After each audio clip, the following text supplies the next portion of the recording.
السلام علیکم، welcome back to my YouTube channel random stories. کیسے ہیں آپ سب؟ امید کرتی ہوں خیریت سے ہوں گے۔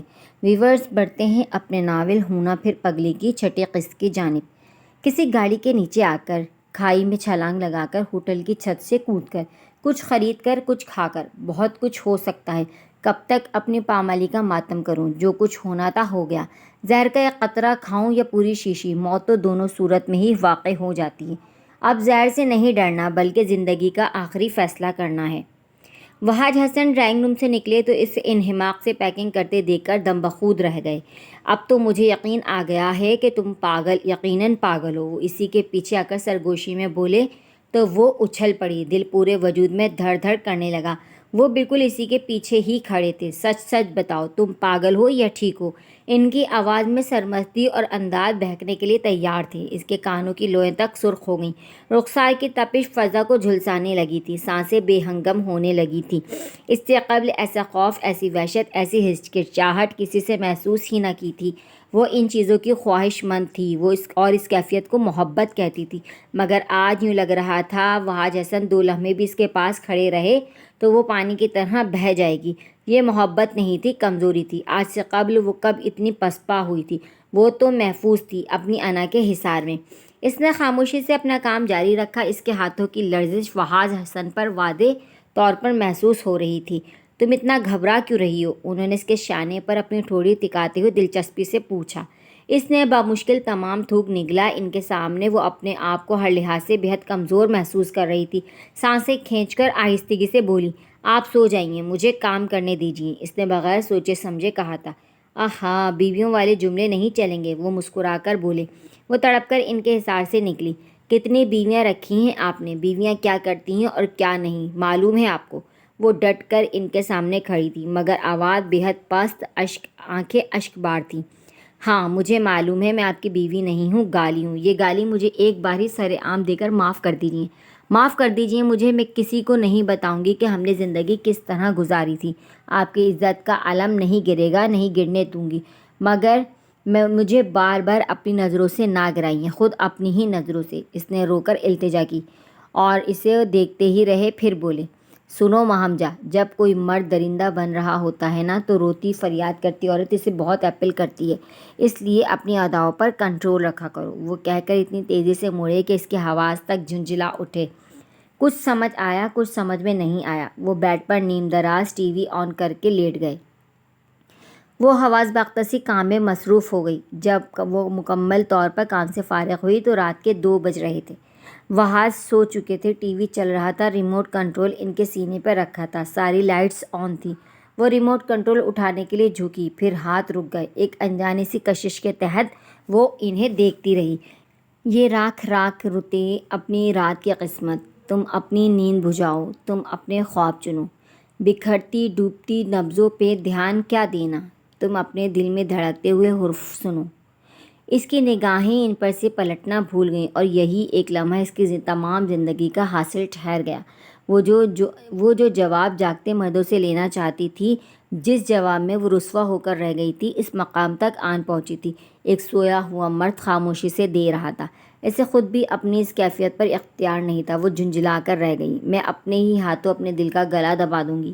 میرے خلاف یہی سازشوں میں رہتا ہے۔ اس نے بری طرح اپنے آپ کو رد کیا، ملامت کیا، لیکن تقدیر کے قرطاس پر محبت کا وجدان اسی لمحے اس شخص سے لکھا تھا۔ ایک عجیب ناقابل فہم کشش کے تحت اس کا دل ان کی طرف کھینچا جا رہا تھا۔ کیا یہ تھا وہ شخص جس کی اسے تلاش تھی؟ نہیں، یہ محبت نہیں تھی، سمجھوتا تھا، سودا تھا، بے بسی تھی۔ اس نے اپنے آپ کو جھٹلایا اور کئی بار، مگر دل گواہی دے رہا تھا۔ ہزاروں ہاتھ سے تجھ پر قیامت بن کے ٹوٹے ہیں، تو اس پر بھی سلامت ہے، دل خوش فہم کیا کہنا۔ اس نے آنکھوں سے اشک صاف کیے اور تھکے ماندے سے انداز میں اپنے کمرے میں آ گئی۔ عشق میں بکھرنے تک حوصلہ نہاری میں، مگر اب تمام حوصلے پست ہو چکے تھے۔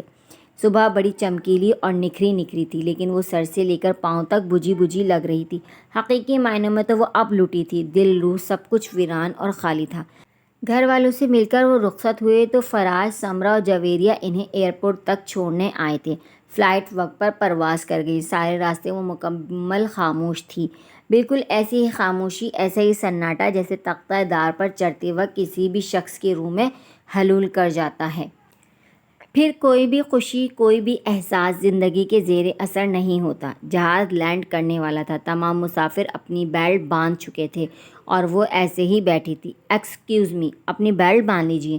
ایئر ہوسٹس کے کہنے پر اس نے نہیں سنا۔ وہاج کی آنکھوں کے آگے میگزین لگا تھا، انہوں نے چونک کر اس کی طرف دیکھا۔ وہ زمین پر کسی نادیدہ نقطے کو مسلسل گھورتی معلوم ہو رہی تھی۔ ماہم، انہوں نے قریب ہو کر پکارا۔ اس نے چونک کر ان کی طرف دیکھا، جیسے اچانک پکارے جانے پر ڈر گئی ہو۔ آنکھیں سرخ تھیں، پلکوں پر آنسوؤں کی نمی تھی۔ بیلٹ باندھ لیجیے، انہوں نے اسی انداز میں کہا اور میگزین نگاہوں کے سامنے کر لیا۔ محبت کے وجدان نے اسے اور بھی بے چین، ہراساں اور بزدل کر کے رکھ دیا تھا۔ خاموشی سے بیلٹ باندھ لی۔ دل یہ کہتا ہے ضبط لازم ہے، ہجر کے دن کی دھوپ ڈھلنے تک، اعتراف شکست کیا کرنا، فیصلے کی گھڑی بدلنے تک۔ اسلام آباد میں انہوں نے ایک روز کے لیے کمرہ لیا، پھر شام کو ہی مری روانہ ہو گئے۔ موسم کافی ٹھنڈا تھا، برف باری عروج پر تھی۔ موسم نے اثر دکھایا اور اسے کھانسی، فلو زکام نے آن جکڑا۔ مری آنے تک اس کا برا حشر ہو چکا تھا۔ طبیعت عجیب گری گری سی محسوس ہو رہی تھی۔ کمرے میں آ کر اس سے خوشگوار حیرت کا احساس ہوا۔ تشکر سے ان کی جانب دیکھا۔ وہ سامان رکھ کر پلٹے، پھر کہنے لگے، 2 بیڈ میں نے اس لیے لیے ہیں کہ تمہیں زکام اور کھانسی ہے، اور میں بڑی حساس طبیعت کا مالک شخص ہوں۔ ویسے بھی ان کے اثرات جلد ایک دوسرے پر پڑتے ہیں۔ ان کی بات پر اس نے تکلیف سے ان کی جانب دیکھا۔ اس لحاظ سے تو آپ کو 2 کمرے لینے چاہیے تھے۔ وہاج حسن، اتنی سطحی سوچ ہے آپ کی، انتہائی خود پسند اور مطلب پرست، ہوس پرست شخص ہیں آپ۔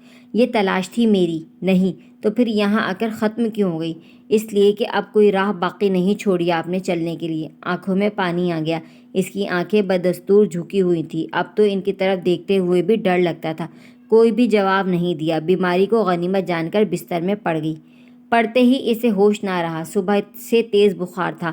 وہاج حسن کے پکارے جانے پر وہ اٹھی اور نیم دراز ہو کر بیٹھ گئی۔ ناشتہ کر لو، رات بھی تم نے کچھ نہیں کھایا، پھر یہ دوائی لے لینا، انہوں نے دوا میز پر رکھتے ہوئے کہا۔ اسے خواہ مخواہ اپنائیت کا احساس ہوا۔ بیماری میں انسان بے وجہ حساس ہو جاتا ہے، اور پھر اس کی کیفیت تو عجیب ہو رہی تھی۔ بات بات پر رونا آنے لگا تھا۔ دل بالکل خالی ہو کر رہ گیا تھا۔ کاش وہاج حسن اس وقت آپ میرے شوہر ہوتے، زندگی اسی ترتیب سے چل رہی ہوتی، کتنا اچھا لگتا مجھے یہ سب۔ کیا ایسا نہیں ہو سکتا ہم پھر سے ایک ہو جائیں؟ اپنی ہی سوچ پر وہ خود پشیمان ہو گئی۔ دوا لے لو، ہو سکتا ہے بخار کے ساتھ غصہ بھی اتر جائے۔ کس احساس کے تحت وہ اسے دوا پلا رہے تھے؟ اس کے دل میں بے وجہ خوشگمانی نے جگہ لی۔ کیسے خوشگمانی تھی یہ؟ حالانکہ سامنے تو سوائے اندھیرے کے کچھ بھی نہ تھا، بلکہ نقصان ہی نقصان تھا۔ آپ کو اس سے کیا؟ میں جیوں یا مروں؟ وہ رکھائی سے چہرہ موڑتے ہوئے بولی۔ عورت بھی کیا شے ہے، مرد کی ذرا سی ہمدردی اور توجہ پر کتنی شانت ہو جاتی ہے اور مزید کی خواہش کرنے لگتی ہے۔ بے وجہ خوش فہم ہو جانے والی زندہ حقیقت عورت ہی تو ہے۔ بات یہ ہے کہ میں ساری رات سو نہیں سکا۔ وہ گھٹنوں پر زور دے کر کھڑے ہو گئے، پھر اس کے لیے جگ سے پانی انڈیلا۔ احساس نے اسے ندامت سے وہ کہنا چاہتی تھی مگر چپ رہی۔ وہ گلاس اور دوا اس کی طرف بڑھاتے ہوئے بولی، تمہاری کھانسی نے مجھے بہت ڈسٹرب رکھا، اس لیے میں سو نہیں سکا۔ وہ اپنی جگہ پر کانپ کر رہ گئی، پورے وجود میں جیسے آگ سی بھر گئی۔ ان کا ہاتھ پوری قوت سے جھٹک دیا۔ گلاس اور دوا دور جا گرے۔ نہیں پینی مجھے دوا، نہیں چاہیے مجھے کوئی ہمدردی۔ زہر لا دیجیے مجھے، گلا دبا دیجیے میرا، ایک ہی بار کیوں نہیں مار دیتے؟ کیا بگاڑا ہے میں نے آپ کا؟ کیا کیا تھا آپ کے ساتھ؟ اور پھر نڈھال سی ہو کر ایک طرف کو لڑک گئی۔ وہاں ڈاکٹر کو لے آئے۔ ڈاکٹر نے انجیکشن دیا، دوا دی اور چلے گئے۔ شام تک اسے تقریباً ہوش آ گیا۔ وقت خاموشی سے سرکتا رہا۔ وہ بستر میں پڑی رہی۔ وہاج ایسے ہی باہر گھوم پھر آئے۔ بخار بھی ختم ہو گیا تھا، پھر نزلہ زکام کی شکایت بھی نہ رہی تھی، مگر ہر وقت اعصاب پر تھکاوٹ کا گمان تھا۔ دل کی عجیب حالت تھی، کبھی تیز تیز دھڑکنا شروع ہو جاتا، کبھی اتنا آہستہ کہ اس کے آنکھوں کے آگے تارے سے جھلملا جاتے۔ کسی بھی چیز میں اس کا دل نہیں لگ رہا تھا۔ وہاج کا موڈ سخت آف تھا، جب ہی مسلسل خاموشی چھائی ہوئی تھی۔ آج 8واں روز تھا، اس کا دل بالکل نہیں لگ رہا تھا یہاں۔ وہاج باہر سے آئے تو وہ آئینے کے سامنے کھڑی بال سنوار رہی تھی۔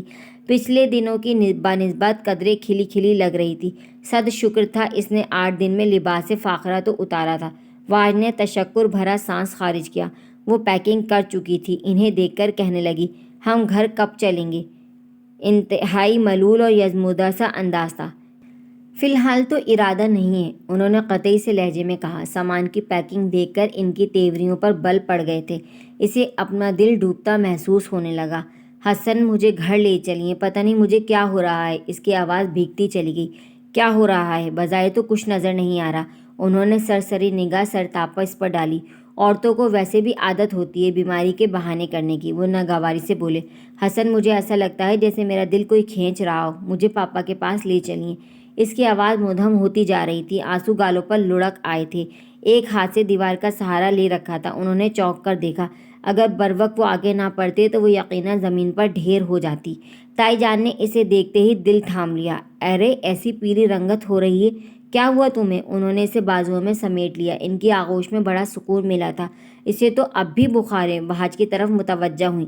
کسی ڈاکٹر کو دکھایا تھا کہ نہیں؟ دکھایا تھا، دوا بھی لی تھی، طبیعت زیادہ ناساز ہو گئی تھی، اس لیے جلد واپس آنا پڑا، انہوں نے مختصراً بتایا اور کمرے میں چلے گئے۔ حد ہوتی ہے لاپرواہی کی بھی۔ بلقیس کو بیٹے پر زندگی میں پہلی بار شدید غصہ آیا تھا۔ لو بلا، ڈاکٹر کو بھی دکھایا اور دوا بھی لی، فارغ ہو گئے۔ بچی کا حال دیکھو کیا ہو رہا ہے۔ کب سے ہے تمہاری طبیعت خراب؟ انہوں نے آہستگی سے پوچھا۔ جی؟ وہ کچھ سمجھی نہیں۔ بلقیس مسکرا دی۔ اچھا یہ بتاؤ، وہ تمہیں کہیں اونچی نیچے جگہوں پر تو نہیں لے گیا تھا؟ وہ بس پھٹی پھٹی آنکھوں سے انہیں دیکھے جا رہی تھی۔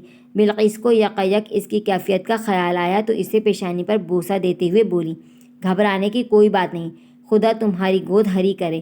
کل میں تمہیں مہتاب کے ساتھ کسی لیڈی ڈاکٹر کے پاس لے کر چلوں گی۔ اب تم آرام کرو، اور ہاں، کوئی سوچ نہیں لگانا ذہن سے، اللہ مالک ہے، سب کے ساتھ ہی ہوتا ہے۔ تائی جان کی بات پر اس کے اوپر کی سانسیں اوپر اور نیچے کی نیچے رہ گئیں۔ اس نے سراسیمگی سے انہیں جاتے ہوئے دیکھا۔ یہ سب بھی ہونا تھا، اس کے تو وہم و گمان بھی نہیں تھا۔ اب کیا ہوگا؟ وہ نڈھال سی ہو کر بستر پر گر گئی۔ وہاج دوپہر کا کھانا کھا کر جو گئے تھے، رات تک نہیں لوٹے۔ سمیہ نے بتایا تھا کہ جرمنی سے پارٹی آئی ہوئی ہے، بھائی گھر نہیں آئیں گے۔ اس پر ایک اور مصیبت آ پڑی، وہاج آ جائے تو وہ مسئلے کا حل تلاش کر لیتی۔ آج ہی فیصلہ ہو جاتا ان کی سوچ کیا ہے، وہ کیا چاہتے ہیں، کیا کرنا ہے، سارا مسئلہ حل ہو جاتا۔ مگر وہ نہیں آئے تو اس کی فکر مندی میں اور بھی اضافہ ہوتا گیا۔ رات پریشانی اور اضطراب سے دعائیں مانگتے کٹی کہ خدایا ایسا نہ ہو، اگر ایسا ہوا تو اسے بہت بڑی قربانی دینا ہوگی، اور ابھی یہ تو ایک طرفہ فیصلہ تھا، جانے وہاج سن کر کیا کہیں گے اور کیا فیصلہ کریں گے۔ ناشتے کے بعد مہتاب چچی آ گئیں۔ اسے دیکھتے ہی ڈھیروں پیار کر ڈالا۔ دیکھنا بھابھی، بیٹا ہی ہوگا، مہتاب چچی نے رازداری سے کہا تو بلقیس مسکرا دی۔ اللہ دعائیں قبول کرے۔ دونوں خواتین اسے لے کر گائنالوجسٹ ڈاکٹر انجم ریاض کے پاس چلی گئیں۔ ڈاکٹر انجم سے مہتاب کے بہت اچھے تعلقات تھے۔ بے تکلف سی فضا میں رسمی سی بات چیت ہوتی رہی۔ پھر ڈاکٹر اس کا معائنہ کرنے کے لیے اندر لے گئیں۔ وہ بے حد خوفزدہ ہو رہی تھی۔ اسے لب کاٹتے دیکھ کر ڈاکٹر انجم نے اس کا گال تھپتھپایا، پھر مسکرا کر بولی، آپ اتنا نروس کیوں ہو رہی ہیں؟ Take it easy. اچھا یہ بتائیں، یہ جو خواتین باہر بیٹھی ہیں آپ کی کیا لگتی ہیں؟ اسے مسلسل خاموش دیکھ کر انہوں نے پوچھا۔ ایک میری ساس ہیں اور ایک چچی۔ اچھا تو پھر میں آپ کی ساس کو خوشخبری سناتی ہوں، وہ دادی بننے والی ہیں۔ حالانکہ اسے اس بات کا خدشہ تھا، لیکن ڈاکٹر کے منہ سے سن کر لگا جیسے اچانک یہ خبر اس پر بم کی طرح پڑی ہو۔ اس نے ہراساں ہو کر ڈاکٹر کی طرف دیکھا جو کاغذوں پر فر کچھ لکھ رہی تھی۔ اس کی شکل سے لگ رہا تھا جیسے وہ ابھی رو پڑے گی۔ آپ بالکل خوفزدہ نہ ہوں، پریشانی کی کوئی بات نہیں ہے، میں آپ کی ساس کو بلاتی ہوں۔ ڈاکٹر انجم نے انٹرکام اٹھایا تو وہ فوراً بولی، ڈاکٹر سنیے۔ وہ پوری طرح اس کی طرف متوجہ ہوئی۔ پلیز آپ انہیں یہ نہ بتائیں کہ میں ماں بننے والی ہوں۔ انہوں نے ڈاکٹر انٹرکام رکھ کر حیرت سے اس کا منہ دیکھا۔ کیا مطلب ہے آپ کا؟ ڈاکٹر انجم کا لہجہ اور انداز یکایک بدل گیا۔ آج کل کی لڑکیاں اپنی آزادی اور عیش کے باعث چاہتی ہیں کہ جلد ماں نہ بنیں، ہو سکتا ہے وہ بھی ان سے کسی غلط کام کی توقع رکھ رہی ہو۔ ماہم یکایک ان کے چہرے سے بھاپ گئی کہ وہ اس کے بارے میں غلط رائے قائم کر رہی ہیں۔ میرا مطلب ہے ڈاکٹر، وہ جلدی سے سنبھل کر بولی، میرے شوہر بزنس کے سلسلے میں شہر سے باہر گئے ہوئے ہیں۔ میں چاہتی ہوں سب سے پہلے یہ خبر اپنے شوہر کو خود دوں، اس کے بعد سب کو پتہ چلے۔ وہ مجرموں کی طرح چہرہ جھکا کر معصومیت سے بولی تو ڈاکٹر انجم کے چہرے پر بے اختیار مسکراہٹ پھیل گئی۔ اتنا پیار کرتی ہیں آپ؟ انہوں نے پین بند کرتے ہوئے دوستانہ مسکراہٹ کے ساتھ پوچھا تو اس نے اس بات میں گردن ہلا دی۔ اینی وے آپ گھبرائیں نہیں، میں نہیں بتاؤں گی۔ بائی دی وے آپ اپنے شوہر سے ہمیں ضرور ملائیں گا، میں دیکھنا چاہتی ہوں اتنی پیاری سی لڑکی کس خوش نصیب کو چاہتی ہے۔ وہ بس خاموش رہی۔ آپ یہ رپورٹس اور ٹیسٹ رکھ لیجئے، ہاں البتہ احتیاط ضرور کیجیے گا۔ وہ چہرہ جھکائے ہدایات سنتی رہی، اور جب ڈاکٹر انجم نے بتایا کہ صرف کمزوری ہے، کچھ دوائیں اور بیڈ ریسٹ کے لیے کہا، تو دونوں خواتین جھاگ کی طرح بیٹھ گئیں۔ گھر لوٹتے ہوئے بلقیس نے مہتاب سے پوچھا، مہتاب تم نے ڈاکٹر کو تو نہیں بتایا کہ ماہم؟ ارے بھابھی کیسی باتیں کر رہی ہیں آپ، اور کیا ضرورت ہے ہمیں یہ بتانے کی؟ اور پھر دیکھیں تو ماہم ویسی رہی ہی کب ہے، کتنا تو بدل گئی ہے۔ انشاءاللہ دیکھنا جب بچے ہو جائیں گے تو کیسے شکایتیں کیا کرے گی آپ سے، بچوں کی بھی اور بچوں کے باپ کی بھی۔ مہتاب نے ہنس کر کہا۔ بلقیس بھی مسکرا دی، ڈھیروں دعاؤں کے ہمراہ۔ 2 دن ہو گئے تھے وہاج گھر نہیں آئے تھے۔ تائی جان اسے دیکھ دیکھ کر ہول رہی تھی۔ مہتاب چچی کو پھر بلا لیا۔ مہتاب مجھے لگتا ہے تمہاری ڈاکٹر کا دماغ خراب ہے، لڑکی کا حال تو دیکھو کیا ہوتا جا رہا ہے۔ کل کلیم بھائی بھی کہہ رہے تھے کہ کسی اچھی سی لیڈی ڈاکٹر کو دکھاؤ۔ توبہ ہے بھابھی، آپ لوگ تو ناحق پریشان کر کر رکھ دیتے۔ کھانا پینا تو دلہن کا اس لیے چھوٹا ہوا ہے کہ میاں صاحب جو گھر نہیں رہی ہیں، بیٹے کو تو لتاڑتی نہیں ہو اور بہو کو ہر وقت تاڑتی رہتی ہو، بن گئی نا روایتی ساز۔ مہتاب نے ہنس کر کہا، کیا کروں، اس کے کاروباری جھنجٹ تو ازل سے ایسے ہی ہیں۔ مان وہاج حسن کمرے میں داخل ہوئے۔ لو آ گیا، تم ہی سنبھالو۔ السلام علیکم، انہوں نے مہذب انداز میں حسب عادت سلام پیش کیا۔ وعلیکم السلام، چچی چٹک کر بولی۔ شریف زادے، تم ہنی مون پر سے آ کر اس طرح غائب ہو گئے جیسی لڑکی اغوا کر کر لے گئے تھے۔ چچی جان، بے تکلف ہوتے وقت بندہ بھی دیکھ لینا چاہیے۔ فراج نے ہانک لگائی۔ لو بھیا بندے دیکھنا شروع کیے نا تو پھر کر لیے مذاق۔ اس کا دل چھوٹا ہے، اس کا دل بڑا ہے، اس کا دل پتلا ہے، اس کا دل لمبا ہے، اسے برا نہ لگے، اسے اچھا نہ لگے۔ وہ ایک سانس میں بولی تو سب کا ہنس ہنس کر برا حال ہو گیا۔ وہاج حسن بھی ہنس دیے۔ نہیں آپ مذاق کیا کیجیے، سچ میں ہرگز برا نہیں مانتا۔ آفس میں دراصل کچھ اچانک کام آن پڑا تھا، اس لیے اچانک غیر حاضری کی گستاخی پر معافی کا خواستگار ہوں۔ اچانک انہوں نے شریر سے انداز میں کہا تو امی اور چچی کا غصہ ایک دم ہی اتر گیا۔ اچھا اپنے کمرے میں جاؤ، ماہم تمہیں بہت یاد کر رہی ہے، ہر پہر تمہارا ہی پوچھتی رہتی ہے، اور اسے سمجھاؤ کھایا پیا کرے ورنہ مر جائے گی۔ چچی کی بات پر انہیں شدید شوق لگا۔ کیوں پوچھ رہی تھی وہ بار بار ان کے بارے میں؟ وہ بے یقینی سی کیفیت میں کمرے میں داخل ہوئے۔ پہلی نگاہ اس پر پڑی، وہ نماز ظہر ادا کر کے اٹھی تھی، جائے نماز طے کر رہی تھی۔ انہیں دیکھ کر چونک گئی، نگاہیں جھک کر ان کے قدموں سے الجھنے لگی۔ وہ جو بار بار سمیہ سے ان کے بارے میں پوچھ رہی تھی کہ کب آئیں گے، اب کس طرح ان سے بات کرے گی۔ وہاج حسن نے بھرپور نگاہوں سے اس کا جائزہ لیا۔ عجیب کترایا سا انداز تھا اس کا۔ اس کے انداز سے ذرا بھی نہیں لگ رہا تھا کہ وہ ان کا انتظار کر رہی ہوگی۔ وہ اس کے انداز پر الجھ کر رہ گئے۔ گھر والے بتا رہے تھے تم مجھے بہت یاد کر رہی تھیں، انہوں نے اس کے مد مقابل جا کر عجیب چڑچڑے سے انداز میں پوچھا۔ جی، وہ مختصراً کہہ گئی۔ کیوں؟ ان کا انداز تیکھا تھا۔ وہ اضطراب سے ہتھیلیاں مسل رہی تھی، آنکھیں پہلے ہی اشک بہانے کے لیے تیار تھیں۔ اس کی خاموشی ناقابل فہم تھی، پھر اس کا رونا، عجیب سا انداز۔ وہ کسی بھی نتیجے پر نہیں پہنچ پا رہے تھے، اس کی خاموشی پر جھنجھلا گئے۔ کوئی وجہ بھی ہوگی یا یوں ہی پریشان کر رکھا تھا سب کو؟ انہوں نے اس کا چہرہ دونوں ہاتھوں سے اوپر کرتے ہوئے بیزاری سے پوچھا۔ وہ رو رہی تھی۔ حسن میں ماں بننے والی ہوں، وہ لب کاٹ کر بولی، اور وہ اپنے ہاتھوں پر چہرہ چھپا کر پھوٹ پھوٹ کر رو دی۔ وہ دم بخور اسے کھڑے دیکھتے رہ گئے۔ یہ خبر ان کے لیے دھماکے سے کم نہ تھی۔ کئی لمحے اس کی سسکیوں اور ان کی خاموشی کی نظر ہوئے، پھر وہ اس کے سامنے سے ہٹ کر صوفے پر جا بیٹھے۔ ان کی طویل خاموشی اسے بہت پر اسرار لگ رہی تھی، گویا فیصلے کی گھڑی آ گئی۔ وہ انتہائی پرسوچ انداز میں کافی دیر کے بعد بولے تھے، چہرہ کسی بھی نرم تاثر سے عاری تھا۔ کوئی بھی شفاف فیصلہ کرنے سے پہلے حسن میرے بارے میں ضرور سوچ لیجیے گا۔ وہ تڑپ کر ان کے سامنے آ گئی۔ اور کچھ نہیں، میری زندگی کا فیصلہ آپ کے ہاتھ میں ہے۔ وہ روتے روتے ہی ان کے قدموں میں بیٹھتی چلی گئی۔ وہاج حسن اٹھے اور مضبوط قدموں سے چلتے ہوئے کمرے سے باہر نکل گئے۔ اس کا دوپٹہ ان کے قدموں سے لپٹ کر پیروں کی دھول بن گیا۔ تجھ کو پایا تو چاک سی لیں گے، غم بھی امرت سمجھ کر پی لیں گے، ورنہ یوں ہے کہ دامنِ دل میں چند سانسیں ہیں گن کے جی لیں گے۔ جانے اس نے کیا کچھ کہہ دیا۔ شام تک وہ ان کا انتظار کرتی رہی۔ وہ کہاں چلے گئے تھے؟ اس کا دل ڈوبنے لگا تھا۔ اگر انہوں نے قبول نہ کیا تو وہ اپنی ہی نظروں میں ذلیل ہو کر رہ جائے گی۔ تائی جان اس کے کمرے میں آئیں تو اسے اندھیرے میں بیٹھا دیکھ کر ان کا دل کٹ کر رہ گیا۔ لائٹیں جلا کر اس کے پاس آ گئیں۔ ہر وقت کیا سوچتی رہتی ہو؟ جانتی ہو زیادہ سوچنے سے آدمی تنہا ہو جاتا ہے۔ ہنسا بولا کرو، جھگڑا کرا کرو، کیوں اکیلی بیٹھی رہتی ہو؟ یہاں سب تمہارے اپنے ہیں۔ انہوں نے اسے اپنے سے قریب کر کے پیار کیا۔ کتنے پیار کرنے والے تھے اس کے چاروں طرف۔ اگر ان پیاروں کو معلوم ہو جائے کہ وہ انتہائی مفاد پرست اور جھوٹی ہے تو وہ اس پر تھوکنا بھی پسند نہ کریں۔ ہو سکتا ہے اس کی نادانی سمجھ کر اسے معاف کر دیں۔ ماں جیسی ساس، بہنوں جیسی نندیں، بھائی، سب کچھ تو مل گیا تھا اسے سوائے شوہر کے، مگر کچھ بھی اپنا نہیں تھا جب تک شوہر اپنا نہیں تھا۔ تائی جان، آپ لوگ مجھے چھوڑ تو نہ دیں گے؟ میں بالکل اکیلی رہ جاؤں گی، میں بہت تنہا ہوں آپ لوگوں کے بغیر، وہ خدشوں سے لبریز بھیگے لہجے میں بولی۔ کیسے باتیں کر رہی ہو تم؟ اکیلی رہتی ہو نا، اس لیے ایسا سوچتی رہتی ہو، اور جانے کیا کیا سوچتی ہو۔ چلو اٹھو، باہر نکلو۔ وہ دیکھو، سمیہ اور فراج نے لان میں کتنے خوبصورت نئے پودے لگائے ہیں۔ تازہ ہوا میں رہنے سے صحت پر اچھا اثر پڑتا ہے۔ اور دیکھو تو کیا حلیہ کیسا خراب کر رکھا ہے۔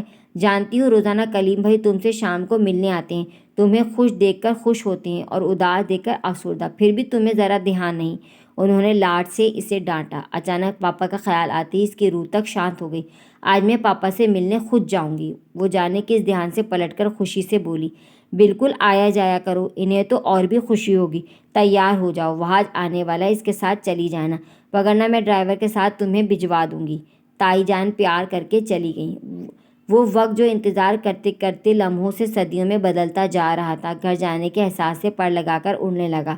وہ نہا کر نکلی، گیلے بال تھے، انہیں یوں ہی پشت پر کھلا چھوڑ دیا۔ کاسنی رنگ کے لباس میں وہ کسی چمن کا خوش رنگ پھول لگ رہی تھی۔ سادگی سے آئینے میں خود کو دیکھا۔ بھیگتی کاجل کی تحریر سارے سنگار پر بھاری تھی۔ وہ افسردگی سے آئینے کے سامنے سے ہٹ گئی۔ ڈرائیور کے ساتھ گھر آئی تو اسے معلوم تھا پاپا گھر میں نہیں ہوں گے۔ وہ 1-2 گھنٹے تنہا اپنے کمرے میں رہنا چاہتی تھی۔ ڈرائیور باہر سے ہی چلا گیا تھا۔ پوچھ میں وہاج حسن کی گاڑی دیکھ کر وہ حیرت زدہ بلکہ دم بخور رہ گئی۔ وہاج حسن یہاں کیوں آئے ہیں؟ کیا پاپا کو ساری حقیقت بتانے؟ مائی گاڈ! اس نے خود کو سنبھالا۔ پاپا کو آگہی دینا مسئلے کا حل تو نہیں تھا۔ اس کی روح تک کانپ گئی تھی۔ الہی جان اسے سامنے سے آتا نظر آیا۔ اس نے سلام کیا۔ الہی جان نے گرم جوشی سے جواب دیا۔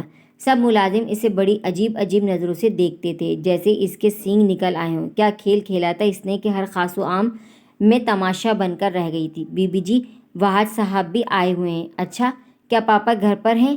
نہیں، کلیم صاحب تو نہیں ہیں۔ تو پھر وہ کس سے ملنے آئے ہیں؟ وہ ہارون صاحب کے ساتھ آئے تھے جی، ہارون صاحب کے کمرے میں بیٹھے ہیں۔ وہ کسی کام کی جلدی میں تھا، کہہ کر چلا گیا۔ کیا وہ یہ معاملہ ہارون سے ڈسکس کریں گے؟ مائی گاڈ! وہ کس عذاب میں پھنس گئی تھی۔ وہ لرزتے وجود کے ہمراہ بمشکل تمام ہارون کے کمرے تک پہنچی۔ جانے ہارون کے کیا تاثرات ہوں گے یہ سب سن کر وہ دروازے کے باہر رک گئی۔ بار حیا سے ایک ایک قدم عذاب ہو رہا تھا۔ کاش مرنا آسان ہوتا، اختیار میں ہوتا۔ کھڑکی سے جھانک کر دیکھا، ذرا سا پردہ ہٹا ہوا تھا۔ وہاج اور ہارون صوفے پر بیٹھے تھے، دونوں کی اس کی طرف پشت تھی۔ سینٹرل ٹیبل پر چائے کے ساتھ کافی لوازمات رکھے ہوئے تھے۔ خالی چائے کی پیالیوں سے ایسا لگتا تھا وہ کافی دیر سے یہاں آئے ہوئے ہیں۔ فی الوقت کمرے میں خاموشی تھی۔ اس کا موضوع کس مقام پر تھا وہ سمجھنے سے قاصر تھی۔ توقف سے وہاج کی آواز اس کے کانوں میں پڑی۔ ایک تو سب سے زیادہ ڈاکٹر ہاشمی نے پریشان کر رکھا ہے، آئے دن چلے جاتے ہیں، کچھ سمجھ میں نہیں آتا کیا کیا جائے۔ جو میں نے تجویز بتائی ہے وہ بالکل ٹھیک ہے، ہارون نے کہا۔ وہ تو ٹھیک ہے، مگر اب مجھ میں مزید برداشت نہیں ہو رہا، وہاج کہہ رہے تھے۔ وہ حیران و پریشان سی کھڑی تھی۔ اس کی سمجھ میں نہیں آ رہا تھا یہ کیا گفتگو ہو رہی ہے۔ پھر میں بھی یہ چاہتا ہوں کہ بات اس طرح کھلے کہ وہ ایک دم شاک نہ ہو، کیونکہ آج کل اس کی طبیعت ویسے ہی خراب ہے، کہیں الٹا نقصان نہ ہو جائے۔ بے فکر رہیے، کافی مضبوط ہے، کچھ نہیں ہوگا۔ صاف صاف بتا دیجئے کہ وہ کسی پرائمری اسکول کا سرٹیفکیٹ تھا جو اس نے جلایا تھا۔ طلاق نہیں ہوئی، نکاح بدستور قائم ہے، یہ محض ایک ڈرامہ تھا۔ البتہ دفاعی طور پر آپ ہیلمٹ اوڑھ لیجیے گا، مبادا سنتے ہی آپ کا سر نہ پھاڑ ڈالے۔ اس بات پر دونوں کا مشترکہ کہکہ بلند ہوا تھا۔ اسے یوں لگا جیسے وہ گہرے پاتال میں جا گری۔ اتنا گھنونا مذاق اس کے ساتھ! وہ سکتے کسی کیفیت میں کھڑی کی کھڑی رہ گئی۔ ایسا لگ رہا تھا جیسے وہ ساحل سے آ لگی تھی، مگر اپنی عزت کو نیلام کر کے۔ یہ سفر طے کیا تھا۔ نہیں نہیں، اب ایسا نہیں ہوگا۔ اس کے پاؤں میں زنجیر ڈالی گئی ہے، وہاج نے بڑے وثوق سے کہا تھا۔ کیسی زنجیریں؟ کون سی زنجیریں؟ وہاج حسن! یکخلت ہی سناٹا ٹوٹا اور وہ زخمی شیرنی کی طرح بھپر کر وہاں سے چلی گئی۔ کیا سمجھ کر کیا آپ نے میرے ساتھ ڈرامہ؟ اور ہارون، تم نے ان کا ساتھ دیا؟ میں سوچ بھی نہیں سکتی تھی، اور جانے کتنے لوگ شامل ہوں گے میری بے بسی پر پیچھے سے بیٹھ کر ہنسنے والوں میں، اور اگر یہ نہ ہوتا تو جانے کتنے دن اور مجھے مقتل میں گزارنے ہوتے۔ بہت خیال ہے اپنی آنے والی اولاد کا، کہیں اس سے کچھ ہو نہ جائے۔ میں تو انسان ہی نہیں تھی، میں تو بیوی نہیں تھی۔ آپ کی حسن مجھے ذلیل کرتے رہے اور ہنستے رہے۔ میں نے آپ کے ساتھ اپنی ہستی مٹا ڈالی، اور مجھے کیا ملا؟ تضحیک، ذلت، بے بسی۔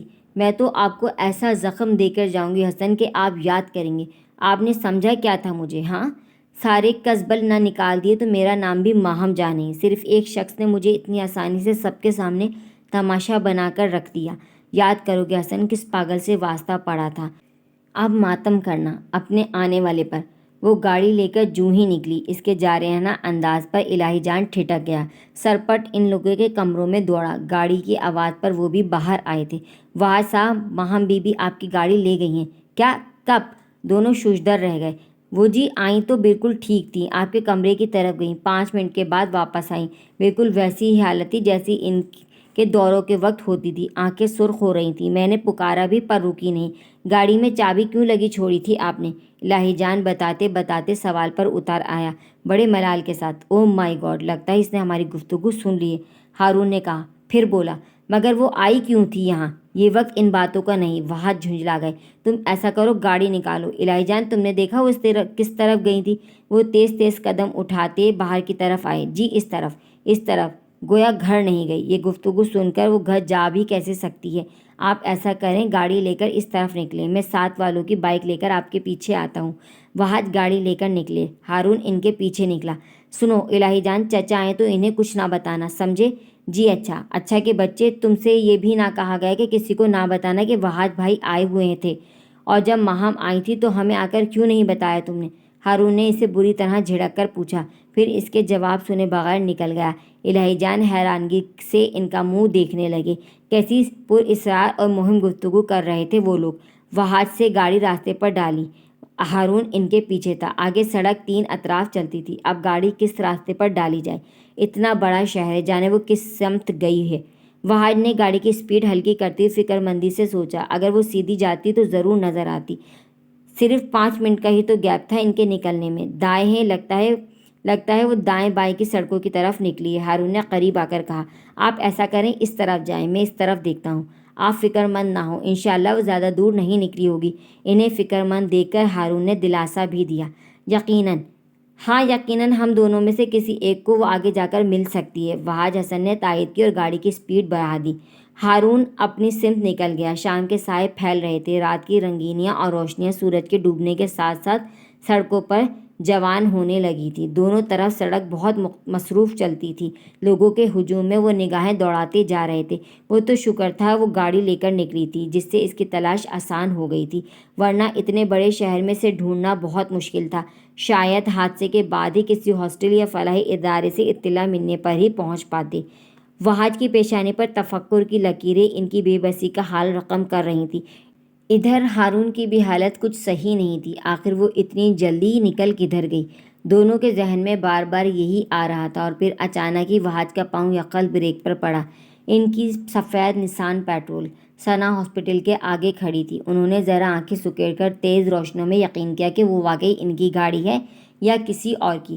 نمبر دیکھنے کے لیے گاڑی ذرا ریورس کی۔ ان کے پیچھے آتی گاڑی ان کی گاڑی سے ٹکرائی، اور اس کے پیچھے ایک اور۔ آگے پیچھے کئی گاڑیوں کے ٹائر چڑچڑائے، ساتھ ہی ہارون کا شور، کانسٹیبل کی سیٹی، سارا ٹریفک جام ہو گیا۔ نمبر انہی کی گاڑی کا تھا۔ وہ پھرتی سے نکلے، لیکن کانسٹیبل کے ہمراہ دوسرے افراد ان کے سر پر تھے۔ ایسی رش ڈرائیونگ، اچانک بریکیں لگانا، پھر گاڑی کو بنا کسی اصول کے ریورس کرنا، انتہائی غیر اخلاقی اور غیر قانونی حرکت تھی، جو کہ اس سے قبل ان سے سرزد نہیں ہوئی تھی۔ مگر آج انہوں نے ڈرائیونگ نہیں کی تھی، بلکہ اچھی خاصی احمقانہ حرکتیں بھی کی تھیں، جن سے نمٹنا ان کے لیے مشکل ہو گیا تھا۔ ویورز، آج کے لیے اتنا ہی۔ ملتے ہیں کل اس ناول کی 7ویں اور آخری قسط کے ساتھ۔ جب تک اپنا بہت سارا خیال رکھیں گا۔ اللہ حافظ۔